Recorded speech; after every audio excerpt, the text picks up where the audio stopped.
हर हर महादेव। भक्तों, आप सभी का स्वागत है आपके अपने चैनल शक्ति शिव पर। आज हम आपके लिए लेकर आए हैं एक ऐसी कथा जिसे सुनकर मन में भक्ति का भाव जाग उठेगा और जीवन में सद्गति का मार्ग स्पष्ट हो जाएगा। यह है चंचला की पावन कथा। एक ऐसी स्त्री की कथा जिसने अपने कर्मों से नरक तक का मार्ग देख लिया, पर जब प्रभु की शरण में आई तो उसी क्षण उसके जीवन का अंधकार मिट गया। यह कथा हमें सिखाती है कि चाहे जीवन में कितनी भी गलतियां हो जाए, लेकिन जब मन से पश्चाताप हो जाए और जब भक्ति का दीप जल उठे तो प्रभु हर भक्त को क्षमा करके उसके जीवन को नया मार्ग दे देते हैं। तो आइए पूर्ण श्रद्धा के साथ सुनते हैं चंचला की यह अद्भुत और प्रेरणादायक कथा, जो आत्मा को शुद्ध करने वाली और मन को शांति देने वाली है। वीडियो को अंत तक जरूर सुनें और चैनल को सब्सक्राइब करें। चंचला की कथा। वाशकल नाम का एक गांव था जो समुद्र तट के पास स्थित था। उस ग्राम के निवासी स्त्री पुरुष सब दुष्ट प्रवृत्ति एवं पाप बुद्धि के थे। मनुष्य पशुवृत्ति वाले और स्त्रियां व्यभिचारिणी प्रकृति की थी।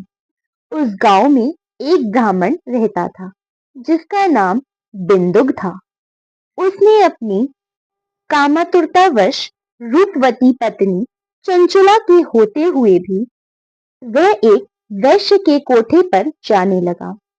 इस कारण वह धीरे धीरे अपनी पत्नी से विमुख होता गया। कुछ समय तक तो चंचला अपने काम के वेग को सहन करती रही, परंतु दीर्घ समय तक वह अपनी इंद्रियों पर नियंत्रण न रख सकी। वह एक जार से रति करने लगी। एक दिन बिंदुक ने अपनी पत्नी चंचला को पर पुरुष के साथ रमण करते पकड़ लिया। वह क्रोध में भर गया। जार पुरुष तो डरकर भाग गया, परंतु बिंदुक अपनी पत्नी चंचला की मुक्कों से पिटाई करने लगा। चंचला अपने पति से बोली कि जब आप मुझे छोड़कर वैश्य गमन करते हैं तो मुझे कितना दुख होता है। कभी आपने इसका अनुमान लगाया है? मैं अपनी काम वासना को दीर्घ काल तक किस प्रकार दबाए रख सकती हूँ। पत्नी की बात सुनकर दुर्बुद्धि बिंदुक ने कहा, प्रिय, तुम ठीक कहती हो। तुम निर्भय होकर जार पुरुषों के साथ विहार कर सकती हो, परंतु उसके बदले में उनसे धन कमाओ। उस धन से हम दोनों का बहुत भला होगा। चंचला ने पति की आज्ञा को मान लिया और पति पत्नी दोनों कुकर्म के मार्ग पर चलने लगे। समय आने पर चंचला के पति बिंदुक की मृत्यु हो गई। वह नरक लोक में अनेक दुख भोगकर पिशाच योनि में पैदा हुआ। अचानक इसके बाद चंचला भ्रमण करती हुई गोकर्ण क्षेत्र में पहुंची। वहां उसने मंदिर में एक पंडित जी को शिव पुराण कथा सुनाते हुए देखा। वह दत्तचित होकर कथा सुनने लगी। उसने कथा में जार पुरुषों में आसक्त स्त्रियों के दुष्परिणाम नरक भोग की व्यथाजनक बात सुनी तो वह कांपने लगी। कथा के समाप्त हो जाने पर जब लोगों के चले जाने के पश्चात चंचला कथावाचक ब्राह्मण के चरणों में सिर रखकर बिलखने लगी। ब्राह्मण द्वारा पूछने पर उसने अपनी सारी कथा सुना डाली और पश्चाताप करती हुई अपने उद्धार का उपाय पूछने लगी। ब्राह्मण ने कहा, जिस शिव पुराण की कथा को सुनकर तुम्हारे हृदय में विवेक पैदा हुआ है, उसी पुराण को प्रतिदिन सुनने से तुम्हारा उद्धार हो सकता है। जिस तरह निर्मल दर्पण में सही प्रतिबिंब दिखाई देता है, उसी तरह शिव पुराण के सुनने से चित्त में अंबिका सहित भगवान शिव का साक्षात्कार हो जाता है।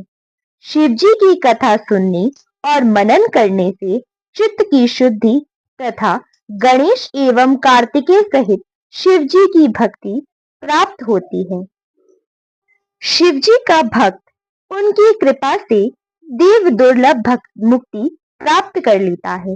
इसलिए हे चंचुला, तुम्हारे कल्याण का एकमात्र उपाय शिव पुराण का श्रवण करना ही है। ब्राह्मण की बात सुनकर चंचुला उनसे ही शिव कथा को सुनने का अनुरोध करने लगी।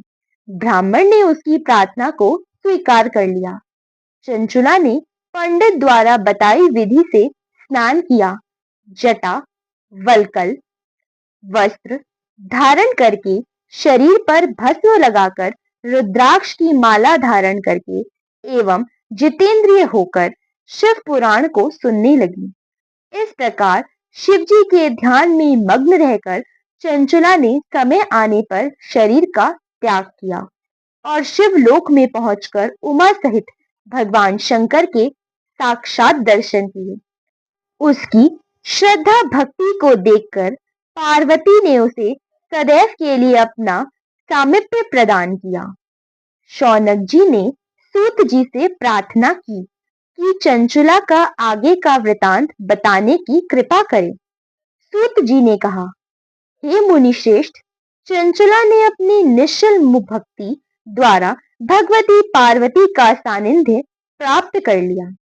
एक दिन चंचुला ने भगवती पार्वती से अपने पति के संबंध में जिज्ञासा प्रकट की, तो भगवती पार्वती ने उसे बताया कि बिंदु नर्क की अनेक यातनाएं भोगने के बाद इस समय पिशाच योनि में कष्टप्रद जीवन व्यतीत कर रहा है। यह सुनकर चंचुला उद्विग्न हो उठी। वह भगवती पार्वती से अनुरोध विनय करके उससे अपने पति के उद्धार की याचना करने लगी। इस पर भगवती पार्वती ने तंबरु गंधर्व को बुलाकर उसे विंध्याचल पर्वत पर जाकर वहां पिशाच योनि में पड़े बिंदु को शिव पुराण सुनाकर इससे उसका उद्धार करने का आदेश दिया।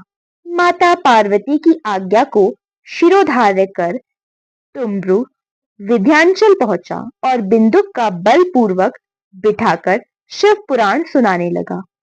शिव कथा को सुनने के लिए वहां पर देवता भी एकत्र हो गए। तुम्बुरु से शिव कथा सुनकर बिंदुक निष्पाप होकर पिशाच योनि से मुक्त हो गया। बिंदुक अब प्रतिदिन शिव जी का गुणगान करने लगा। भगवान शंकर ने उसकी अचल भक्ति देखकर उसे अपना गण बना लिया। तो भक्तों, यह थी चंचुला की पावन और प्रेरणादायक कथा।